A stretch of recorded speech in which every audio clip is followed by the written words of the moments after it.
विधानसभा उपचुनाव का पहला नतीजा सामने आ गया है। कुशेश्वर स्थान विधानसभा सीट से जदयू उम्मीदवार अमन हजारी ने जीत हासिल की है। अमन हजारी ने आरजेडी कैंडिडेट गणेश भारती को बड़े अंतर से मात दी है। अमन हजारी ने गणेश भारती को 12,698 वोटों से हराया है। कुशेश्वर स्थान विधानसभा सीट से जीत हासिल करने के बाद जदयू में जश्न का माहौल है। हालांकि जीत की आधिकारिक घोषणा बाद में हुई, लेकिन 23 राउंड की मतगणना पूरी हो चुकी थी। कुशेश्वर स्थान में अंतिम परिणाम सामने आया है। जदयू प्रत्याशी अमन भूषण हजारी 12,698 मतों से चुनाव जीते हैं। राजद के गणेश भारती को 47,184 वोट मिले। इसके अलावा लोजपा के कैंडिडेट अंजू देवी को 5623 वोट मिले। इंतजार की घड़ी अब समाप्त होती हुई नजर आ रही है। एक सीट पर जदयू जो है वो बढ़त बना ली है और लगातार जीतती हुई नजर आ रही है। तो थोड़ा सा बातचीत करने की जदयू के जो प्रवक्ता हैं वो उनसे जानेंगे कि क्या लगती है। सर, एक सीट पर आपने तो हासिल कर ली, दूसरे सीट पर क्या लग रहा है? नहीं, काफ़ी हर्ष का विषय है कि कुशेश्वर स्थान विधानसभा सीट पर जो मतदाता मालिक है उन्होंने अपना आशीर्वाद जनता दल यूनाइटेड के एनडीए समर्थित उम्मीदवार को दिया है। इससे पूरी पार्टी में, पूरे एनडीए के तुलने में बिहार की आम आवाम के बीच हर्ष का माहौल है।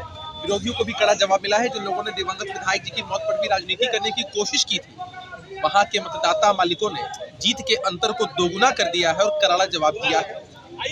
रहा सवाल तारापुर विधानसभा सीट का, तो वहां भी जो हमारा डिफरेंस है आरजेडी के प्रत्याशी के साथ, वो लगातार घटता चला जा रहा है और हम लोग पूरी तरीके से आशान्वित हैं। हमें पूर्ण विश्वास है यह अंतर घटेगा और वहां के मतदाता मालिक भी अपना आशीर्वाद हमारे ही कैंडिडेट को देंगे। तो ये थे हमारे साथ अभिषेक झा, जिन्होंने साफ तौर पर ये बताया कि हम लोग पूर्ण रूप से स्वस्थ हैं कि दूसरी विधानसभा जो है वहाँ का भी उपचुनाव हमारी पार्टी जीत सकती है और ज़्यादा वोटों का अंतर जो है, ज़्यादा वोटों का अंतराल वो नहीं दिख रहा है। तो अभिषेक झा से बातचीत करने के लिए बहुत धन्यवाद। वहीं कुशेश्वर स्थान में जदयू की जीत पर राजद प्रवक्ता ने कहा है कि जनता ने जिनके पक्ष में वोट दिया, मैं उन्हें स्वीकार करता हूं। साथ ही सरकार पर जमकर अपनी भड़ास भी निकाले। दो सीटों की जो परिणाम है वो लगभग सामने आते हुए नजर आ रही है और इंतजार की घड़ियां जो है वो समाप्त हो चुकी है। तो थोड़ा सा बातचीत करने की आरजेडी के जो प्रवक्ता हैं वो हैं, उनसे सीधे जानेंगे। सर, क्या लग रही है, एक सीटों की नतीजा जो है वो सामने आ चुके हैं? देखिए, जो परिणाम आया उसको हम सहर्ष स्वीकार करते हैं। जनता ने जो जिनके पक्ष में वोट दिया है मैं उसको स्वीकार करता हूँ, लेकिन मेरा ये मानना है कि हमको खोने के लिए कुछ नहीं था, पाने के लिए सब कुछ था। और जो खोए हैं उनसे पूछना चाहिए कि उन्होंने क्या खोया। उन्होंने जनता का विश्वास खोया, उन्होंने जो अपने कार्य का बखान करते थे उसका विश्वास खोया।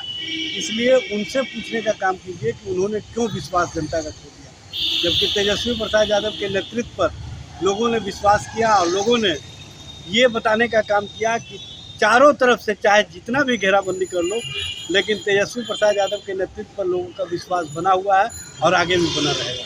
तो तारापुर विधानसभा में जो है अभी भी आपकी पार्टी जो है आरजेडी वो बढ़त बना चुकी है और लगातार जनमत जो है वो आपके साथ है। क्या लग रहा है, तारापुर विधानसभा में भी कुछ ऐसी उलट होने वाली है? देखिए, तारापुर हम जरूर जीतेंगे, लेकिन मैं एक बात पूछना चाहता हूँ कि जहाँ 22 राउंड हो चुका कुशेश्वर स्थान में, वहाँ तारापुर में अभी तक से 10 से 12 राउंड जीते हुए। ये कहीं ना कहीं पिछले बार वाला ही स्थिति पैदा करना चाह रहे हैं, लेकिन हम लोग ऐसी स्थिति पैदा नहीं होने देंगे। हम लोग सजग हैं और इनको दोबारा जनमत का चोरी करने नहीं देंगे। तो ये थी हमारे साथ राजद प्रवक्ता, जिन्होंने साफ तौर पर ये बताया कि हमारे पास खोने के लिए कुछ नहीं था। जनता ने जो भी मत हमारे सामने रखा, मैं उसका स्वागत करता हूँ। कैमरा पर्सन अभिजीत के साथ रवि सिंह, प्लस पटना। वहीं तेजस्वी यादव के लोकतंत्र के सवाल पर पलटवार करते हुए बीजेपी के प्रवक्ता संजय टाइगर ने हमारे संवाददाता रवि भूषण से खास बातचीत की है। इंतजार की घड़ी अब समाप्त हो रही है। कुशेश्वर स्थान विधानसभा उपचुनाव जो था वहाँ का जो प्रत्याशी है वो जीत चुके हैं और औपचारिकता जो है घोषणा की वो अभी बाकी है। इस वक्त हमारे साथ बातचीत करने के लिए बीजेपी के जो प्रवक्ता हैं संजय सिंह जी, वो हैं, उनसे जानेंगे। सर, सबसे पहले तो आपको बहुत बधाई, आपने एक सीट पर जीत हासिल कर ली। धन्यवाद। दोनों सीटों पर जीते और ये परिणाम हमारे अपेक्षाओं के अनुरूप है। हम पहले भी कहते आए हैं कि हम विकास के मुद्दे पर चुनाव में है और आम चुनाव में भी दोनों सीटों पर एनडीए की जीत हुई थी और ये जीत तब हुई थी जब पूरा महागठबंधन एकजुट था। अब इस बार तो महागठबंधन में भी फूट था, घटक दल एक दूसरे के सामने लड़ रहे थे और उपचुनाव में सरकार के सेहत में तो कोई फर्क पड़ना नहीं था। इसलिए जनता को लगा कि भाई जो सरकार विकास कर रही है और सरकार का प्रतिनिधि जीत कर जाएगा, एनडीए की सरकार है उसका प्रतिनिधि जीत कर जाएगा तो विकास की गति को और तेज करेगा, तो विकास की डोर में पड़े कमजोर, ये जनता के मन में था। हम लोग को भी अपने काम पर भरोसा था। जिन पार्टियों को जोड़ घटाव में ज्यादा विश्वास था। वो लोग उफान मार रहे थे, जीत का दावा कर रहे थे। लोकतंत्र में दावा करने से कोई नहीं रोक सकता, लेकिन हकीकत सामने है। एक सीट पर 12,000 से अधिक मतों से जीते हैं और दूसरे सीट पर मतगणना जारी है। कुछ वोटों से आगे पीछे चल रहा है, अंततः जीत हमारी होगी। हम पूरी तरह से निश्चित हैं, आश्वस्त हैं। सर, लगातार नेता प्रतिपक्ष तेजस्वी यादव जो है वो हमलावर हो चुके हैं। जो चुनाव आयोग है, जिसको हम लोग स्वायत्त संस्था के रूप में जानते हैं, उस पर लगातार टिप्पणी कर रहे हैं। चुनाव आयोग पर लगातार जो है उसको कटघरे में खड़ा करते हुए तेजस्वी यादव नजर आ रहे हैं। तेजस्वी यादव कह रहे हैं कि चुनाव आयोग जो है वो मिला हुआ है। देखिए, तेजस्वी यादव जी राजनीतिक वंशवाद के ऊपर है। पार्टी के अंदर तो लोकतंत्र है नहीं। अगर लोकतंत्र होता तो एक व्यक्ति पार्टी के स्थापना काल से राष्ट्रीय अध्यक्ष बना हुआ नहीं रहता, उसका बेटा विधानसभा में पार्टी का नेता नहीं होता, उसकी धर्म पत्नी विधान परिषद में पार्टी की नेत्री नहीं होती, बेटी राज्यसभा में नहीं होती, दूसरा बेटा विधानसभा में नहीं होता। तो ये लोकतंत्र को समझ नहीं पा रहे हैं। लोकतंत्र में जनता फैसला लेती है, और जब आपके पक्ष में चुनाव परिणाम आता है यदा कदा, तो आप चुनाव आयोग को दुहाई देते हैं, लोकतंत्र का महिमा मंडन करते हैं। जब चुनाव हारते हैं, हार के शंका होती है, तो तरह तरह का आरोप लगाते हैं। और केवल चुनाव आयोग नहीं, न्यायालय जब बेल देता है तो न्यायपालिका पर इनका भरोसा बढ़ जाता है। बेल रिजेक्ट करता है तो नारे लगते हैं न्यायपालिका के खिलाफ। जो संवैधानिक संस्थाएं हैं उस पर विश्वास नहीं है। सीबीआई जब इनको पीछा करती है तो सीबीआई पर आरोप लगता है, लेकिन कई मामलों में खुद सीबीआई से जांच की भी मांग करते हैं। जब सीबीआई निष्पक्ष नहीं है तो फिर सीबीआई से जांच की मांग क्यों करते हो? और चारा मामले में तो सीबीआई ने न्यायालय के हस्तक्षेप से जांच किया था। तो आपका न लोकतंत्र में विश्वास है, न विश्वास है संवैधानिक संस्थाओं में, और न न्यायपालिका में।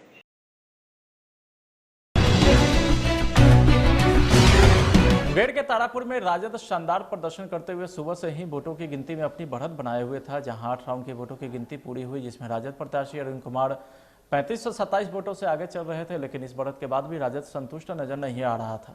यहां हो रही वोटों की गिनती को लेकर के राजद की तरफ से तेजस्वी यादव ने बड़ा आरोप लगाया है। सरकारों को, मीडिया को चौथा खंभा बोला जाता है, और हम सब लोग जो बैठे हैं यहाँ लोकतंत्र पर विश्वास करते हैं, और हम सब लोग जनादेश का सम्मान करते हैं।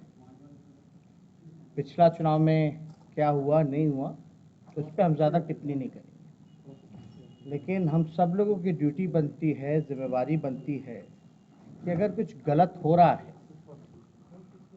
तो हम अपना आवाज़ ऊंचा करें। और हमें शंका थी कि कुछ ना कुछ गड़बड़ियां होंगी, क्योंकि मौजूदा जो सरकार है वो जनादेश या लोकतंत्र में विश्वास नहीं करती है। वो चाहते हैं कि सत्ता के रूप से जो लोग भी चोर दरवाजे से सत्ता में आए हैं वो जनादेश की चोरी करे, अपहरण करे। आप सब लोगों ने देखा होगा कि हम लोगों ने कई बार इलेक्शन कमीशन को भी सचेत किया, फल्ला अधिकारी के ऊपर जो डीएसपी जो रहे, कैसे उनका तबादला हुआ, कैसे नोटिफिकेशन के बाद उनको वापस बुलाया गया, और बिना नोटिफिकेशन को पब्लिक किए हुए उनको वापस दरभंगा बुलाया गया बगहा से। जो भी डीएसपी रहे दिलीप जी, हमारा कोई दुश्मनी नहीं है, लेकिन उनका ऊपर हम लोगों ने जो आरोप लगाया था, 25 बूथ की भी जिम्मेवारी मिल गई थी। आरोप को सही पाते हुए इलेक्शन कमीशन ने दोबारा जो 25 बूथ की जो जिम्मेवारी थी वो वापस लिया गया। चुनाव के दौरान भी हम लोगों ने कई वीडियो जो हैं, ऑडियो जो हैं, वो आप लोगों के साथ पब्लिक प्लेटफॉर्म पे, सोशल मीडिया पे हम लोगों ने साझा किया। चुनाव के परिणाम पर तेज प्रताप यादव का बड़ा बयान सामने आया है। तेज प्रताप यादव ने सीधे तौर पर प्रदेश अध्यक्ष जगदानंद सिंह, विधान परिषद सदस्य सुनील कुमार सिंह और संजय यादव पर पार्टी को हराने व बर्बाद करने का आरोप लगाया है। तेज प्रताप यादव ने कहा है कि हमारे छोटे भाई तेजस्वी को कितना दर्द हो रहा होगा यह मैं ही जानता हूँ। नहीं, हमने तो शुरू से ही सबको बोला कि सबको लेकर के चलने का। हमने सब तो शुरू से ही सबको बोला है कि सबको लेकर के चलने का हमको काम करना है, लेकिन राजद में आप देख ही रहे हैं कि राष्ट्रीय जनता दल में किस तरीके से तेजस्वी को लेकर के गए हैं लोग कुशेश्वर स्थान, और हमारे बीमार पिता को भी उन लोगों ने कैंपेन में लेके जाने का काम किया है। और आप देख रहे हैं कि और कोई भी लड़ाई हमको लड़ना है, कोई भी लड़ाई हमको लड़ना है और जीतना है, तो हम लोगों को सबको लेकर के चलने का काम करना है। और कांग्रेस जो है शुरू से हम लोग का सहयोगी रहा है, हम लोग उसके सहयोगी रहे हैं शुरू से। और सोनिया गांधी जी से भी लगातार पिताजी की बातचीत होते रहती है, और इस चुनाव के दौरान भी पिताजी से बातचीत हुई है, सोनिया गांधी जी की बातचीत लगातार। और हम तो कांग्रेस को शुरू से ही लेकर चलने का काम किए हैं। और संगठन में जैसे जगदानंद सिंह हो गए, सुनील सिंह हो गए, संजय हो गए, ये सब पार्टी को पूरे तरीके से हरवाने का काम किए हैं और पार्टी को बर्बाद करने का काम किए हैं, जिसका नतीजा है कि आज तेजस्वी को हार का सामना करना पड़ रहा है। हमारे छोटे भाई को कितना दर्द हो रहा होगा वो हम भली भांति जानते हैं। और नहीं, देख लीजिए, ये लोग आए हैं पार्टी को बर्बाद करने के लिए, जगदानंद सिंह जैसे लोग। और अभी शिवानंद तिवारी अभी पिताजी के साथ भोजन पा रहे थे कि जिस थाली में खाते हैं उसी को बूढ़ा भला ये लोग बोलने का काम करते हैं। ये लोग आए थे केवल मजा लेने के लिए आते हैं ये लोग, और पार्टी से पॉलिटिक्स से इन लोगों को कोई मतलब नहीं है। पार्टी को बर्बाद करने के लिए लोग यहाँ पे आए हुए हैं। पटना में हुए सीरियल ब्लास्ट मामले पर एनआईए कोर्ट ने 9 दोषियों को सजा सुनाई है। केंद्रीय मंत्री गिरिराज सिंह ने कोर्ट के इस फैसले का स्वागत किया और कोर्ट को धन्यवाद कहा है। गिरिराज सिंह ने कहा है कि देश को खतरा भारत में छिपे हुए गद्दारों से है। कोर्ट ने ऐसे गद्दारों को सजा देने का काम किया है। देश के करोड़ों देशभक्त कोर्ट का सम्मान करते हैं। तो वहीं गिरिराज सिंह ने एक बार फिर से इशारों में विपक्ष पर जमकर अपनी भड़ास भी निकाली। मुझे उन दिनों को याद करके, क्योंकि मैं भी उस सभा में उस मंच पे था, जीवन में इतना बड़ा सीरियल ब्लास्ट नहीं देखा। हमारे कुछ साथी अपने जीवन उनको हाथ धोना पड़ा, कुछ अपंग हो गए। लेकिन याद करें, अगर नरेंद्र मोदी उस मंच पे होता तो क्या होता, क्योंकि निशाना नरेंद्र मोदी को बनाया गया। और मुझे तो यही लगता है कि हिंदुस्तान को देश के दुश्मनों से कोई खतरा नहीं है, चाहे वो कोई भी देश हो। भारत को अगर खतरा है तो भारत में छुपे हुए गद्दारों से जो ये ब्लास्ट हुआ, ये कोई मामूली नहीं है। मैं तो कोर्ट को धन्यवाद दूंगा, उन्होंने ऐसे गद्दारों को सजा देने का काम किया। देश के करोड़ों करोड़ देशभक्त कोर्ट का सम्मान कर रहे हैं। लेकिन एक बात कहना चाहूंगा, कोई टुकड़े टुकड़े गैंग सीरियल ब्लास्ट की निंदा नहीं की। क्या है, देश बड़ा या गैंग बड़ा?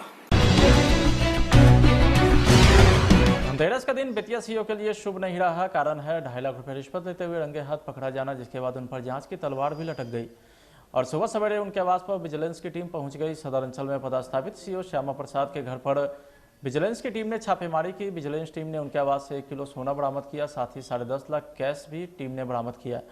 तो वहीं 13 जमीन से जुड़े कागजात को भी विजिलेंस ने बरामद किया। पटना के दानापुर में ओपन माइंड्स बिरला स्कूल में दीपावली व महापर्व छठ को लेकर चित्रकारी प्रतियोगिता झांकी का आयोजन किया गया। इस मौके पर बच्चों को पुरस्कृत भी किया गया। प्राचार्य शोभिका यादव इस मौके पर प्रत्येक बच्चों को प्रोत्साहित करती नजर आई। उन्होंने बच्चों को सुरक्षित दीपावली और छठ पर्व मनाने की भी शुभकामना दी।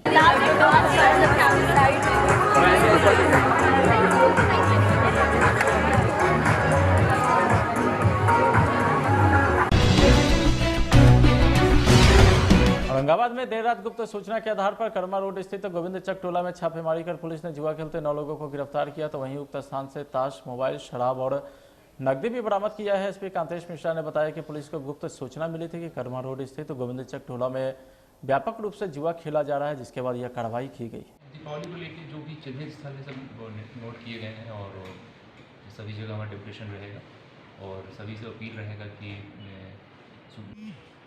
संध्या 8 बजे के बाद वहाँ पर कुछ लोग जुआ खेल रहे हैं, तो उसमें विशेष टीम का गठन किया गया और उसमें छापामारी की गई, तो कुल 9 लोगों को पकड़ा गया है। अमित कुमार, रामनाथ मिश्रा, अरविंद कुमार, नवनीत कुमार, सोनू कुमार, अरुण कुमार, वीरेंद्र कुमार, अशोक कुमार और गुड्डू कुमार, ये सभी लोकल बताए जा रहे हैं। एक कोबरा थाना अंतर्गत का है। उनके पास से 45,000 रुपये नगद, 8 पैकेट ताश और उनके पास 1 बोतल जो है शराब मिला है वहाँ से। 4 मोबाइल उनके पास से बरामद किया गया है। इन 9 लोगों में 4 लोगों की जाँच करवाई गई है। इनफैक्ट सभी की जाँच करवाई गई शराब के संबंध में। 4 लोगों की पुष्टि हुई है, अमित कुमार, नवनीत कुमार, वीरेंद्र कुमार और अशोक कुमार की। तो इन सभी लोगों को जेल भेजा जा रहा है। इसमें विशेष है कि दीपावली को ध्यान रखते हुए हम लोग अभियान चला रहे हैं कि इस प्रकार की घटनाएँ ना हो, और आपके माध्यम से अपील भी करना चाहेंगे कि दीपावली के नाम पे बहुत लोग इस तरह के गैरकानूनी कार्य करते हैं, तो सभी सतर्क हो जाएं और इस तरह का कार्य ना करें। इससे समाज में हानि होती है। और रेडियन धाकड़ दिखती है नहीं? अरे भाई, स्टाइल के आगे भी थोड़ा सोचें। सर, TVS रेडियन में ETFI इंजन है, सुपर स्मूथ दमदार पावर के साथ। कैटेगरी में सबसे बड़ी सीट सर, और सस्पेंशन भी अटूट है। माइलेज का भी समझाइए। 15% ज्यादा माइलेज मिलेगा। ऐसी धाकड़ है नई TVS रेडियन स्टार्टिंग एट 59,900। पापा, इस साल मैं दिवाली के स्टॉक्स की शॉपिंग होलसेल मार्केट से नहीं करूंगी। पहले तो सिर्फ 20-30 स्टाइल्स के ऑप्शंस, और क्वालिटी एकदम शीन। रिवाज तोड़े नहीं जाते, पर नए बनाए जा सकते हैं। आजियो बिजनेस पर सिर्फ एक बाजार से नहीं, मिलेंगे इंडिया के हर बाजार से लाखों स्टाइल्स। तो डाउनलोड नाउ। बाइक जनाब को लेनी है और टाइम हमारा वेस्ट कर रहे हैं। चलना यार। रेडियन धाकड़ दिखती है नहीं? अरे भाई, स्टाइल के आगे भी थोड़ा सोचें। सर, TVS रेडियन में ETFI इंजन है, कैटेगरी में सबसे बड़ी सीट सर, और सस्पेंशन भी अटूट है। अब जरा माइलेज का भी समझाइए। 15% ज्यादा माइलेज मिलेगा। Test drive? हाँ, ले ही सकते हैं। ऐसी धाकड़ है नई TVS रेडियन स्टार्टिंग एट 59,900। आज ही चला कर देखिए। पापा, इस साल मैं दिवाली के स्टॉक्स की शॉपिंग होलसेल मार्केट से नहीं करूंगी, और आपको भी नहीं जाने दूंगी। इट्स नॉट सेफ पापा। पहले तो सिर्फ 20-30 स्टाइल्स के ऑप्शंस, और क्वालिटी एकदम शीन। रिवाज तोड़े नहीं जाते। हाँ, पर नए बनाए जा सकते हैं।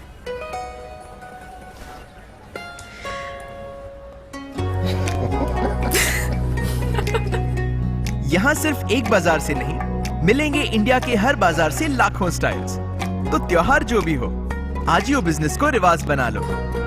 आजियो बिजनेस, देश के लाखों रिटेलर्स का पार्टनर। तो डाउनलोड नाउ।